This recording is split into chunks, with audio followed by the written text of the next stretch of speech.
ഹമീൻസ് cooking വേൾഡിലേക്ക് എല്ലാവർക്കും സ്വാഗതം. ഇന്ന് ഞാൻ വന്നിട്ടുള്ളത് സ്നോ പുഡിങ്ങിന്റെ റെസിപ്പിയുമായിട്ടാണ്. പേര് പോലെ തന്നെ വായിലിട്ടാല് മഞ്ഞ് പോലെ അലിഞ്ഞങ്ങ് പോകും. അത്രയും സോഫ്റ്റ് ആണ്, വളരെ ടേസ്റ്റിയുമാണ്. വെറും രണ്ട് വസ്തുക്കളും മതി ഇത് തയ്യാറാക്കാൻ. അപ്പൊ എല്ലാവരും വീഡിയോ കണ്ടു നോക്കുക. നിങ്ങൾക്ക് ഇഷ്ടപ്പെട്ട് കഴിഞ്ഞാൽ നിങ്ങളുടെ ഫ്രണ്ട്സിനും ഫാമിലിക്കും ഒക്കെ ഒന്ന് ഷെയർ ചെയ്ത് കൊടുക്കുക. അതുപോലെ ഈ ചാനൽ ഇതുവരേക്കും സബ്സ്ക്രൈബ് ചെയ്യാത്തവരുണ്ടെങ്കിൽ പ്ലീസ് ഒന്ന് സബ്സ്ക്രൈബ് ചെയ്യാം കേട്ടോ. അപ്പൊ നമുക്ക് നമ്മുടെ റെസിപ്പിയിലേക്ക് പോവാം. ആദ്യം നമുക്ക് ഇതിലേക്ക് വേണ്ടത് പഞ്ചസാര കാരമലാണ്. ഇത് റെഡിയാക്കാൻ ഞാനിപ്പോ ഒരു 4 ടേബിൾ സ്പൂണോളം പഞ്ചസാരയെ ഒരു പാനിലേക്ക് ഇട്ട് കൊടുക്കുകയാണ്. ഇനി ഇതിനെ നന്നായിട്ടൊന്ന് ഉരുക്കിയെടുക്കുക. ഹൈ സ്പീഡിൽ ഇട്ടിട്ട് തന്നെ വേണം ഇത് ഉരുക്കിയെടുക്കാൻ.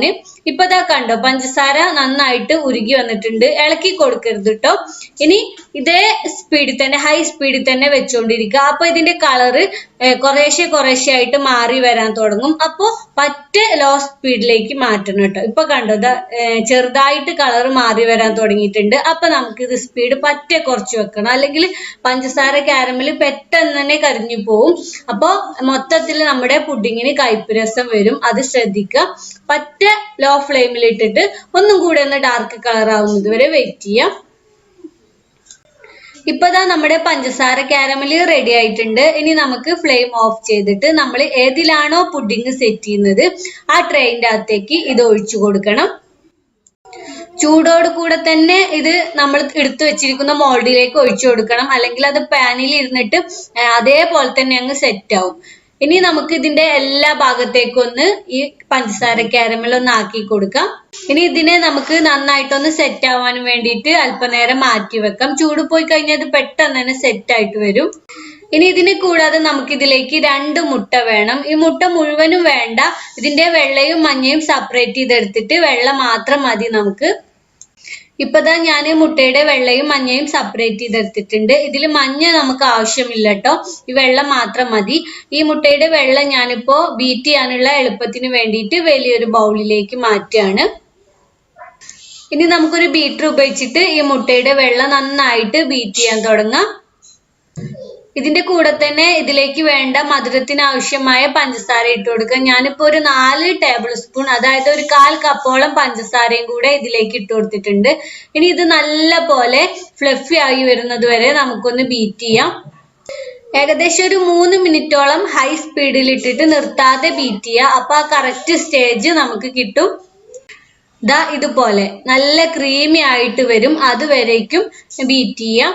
ഇനി നമുക്ക് ഇതിലേക്ക് കുറച്ച് വാനില എസൻസും കൂടെ ചേർക്കാം. ഞാനിപ്പോ ഒരു 1/2 ടീസ്പൂൺ വാനില എസൻസ് ആണ് ചേർക്കുന്നത്. ഇത് ഓപ്ഷണൽ ആണ് കേട്ടോ.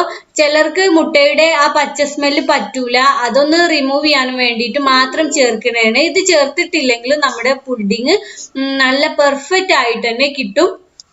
വാനില എസൻസും കൂടെ ചേർത്തിട്ട് ഒന്നും കൂടെ നന്നായിട്ടൊന്ന് ബീറ്റ് ചെയ്യാം.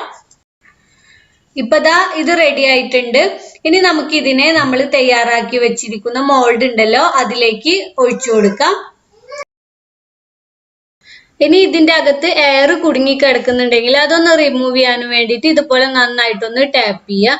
എന്നിട്ട് ഇതിനെ നമുക്ക് ഇതുപോലെ ഒരു മൂടി ഉപയോഗിച്ചിട്ടോ അല്ലെങ്കിൽ അലുമിനിയം ഫോയിൽ ഉപയോഗിച്ചിട്ടോ ഒക്കെ ഒന്ന് കവർ ചെയ്തെടുക്കാം. അതിനുശേഷം ആവിയിൽ വേവിച്ചെടുക്കാം. ഞാനിപ്പോ ഒരു പാനിൽ കുറച്ച് വെള്ളം ഒരു തട്ടും എടുത്തിട്ടുണ്ട്.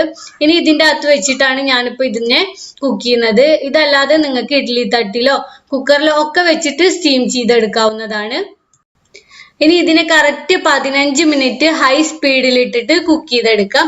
അപ്പോഴത്തേക്കിന് ഇത് നല്ല പോലെ കുക്കായിട്ട് വന്നിട്ടുണ്ടാവും. ഇപ്പതാ 15 മിനിറ്റ് ആയി, ഞാൻ ഫ്ലെയിം ഒക്കെ ഓഫ് ചെയ്തിട്ടുണ്ട്.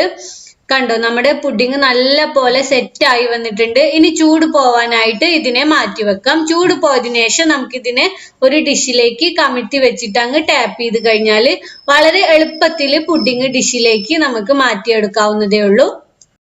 കണ്ടോ, അങ്ങനെ ഇപ്പോ നമ്മുടെ വളരെ ടേസ്റ്റി ആയ സ്നോ പുഡിങ് റെഡി ആയിട്ടുണ്ട്. ഞാൻ ഇതിനെ ജസ്റ്റ് ഒന്ന് നിങ്ങൾക്ക് കട്ട് ചെയ്ത് കാണിച്ചു തരാം.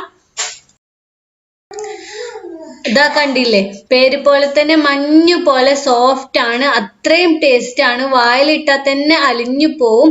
വളരെ എളുപ്പത്തിൽ ആർക്കും തന്നെ തയ്യാറാക്കിയെടുക്കാം. രണ്ടേ രണ്ട് ഇൻഗ്രീഡിയൻസും മതിയല്ലോ. അപ്പോൾ ഈ വീഡിയോ നിങ്ങൾക്ക് ഇഷ്ടപ്പെട്ടിട്ടുണ്ടെങ്കിൽ നിങ്ങളുടെ ഫ്രണ്ട്സിനും ഫാമിലിക്കും ഒക്കെ ഒന്ന് ഷെയർ ചെയ്ത് കൊടുക്കുക. അതുപോലെ ഈ ചാനൽ ഇതുവരേക്കും സബ്സ്ക്രൈബ് ചെയ്യാത്തവരുണ്ടെങ്കിൽ പ്ലീസ് ഒന്ന് സബ്സ്ക്രൈബ് ചെയ്യുക.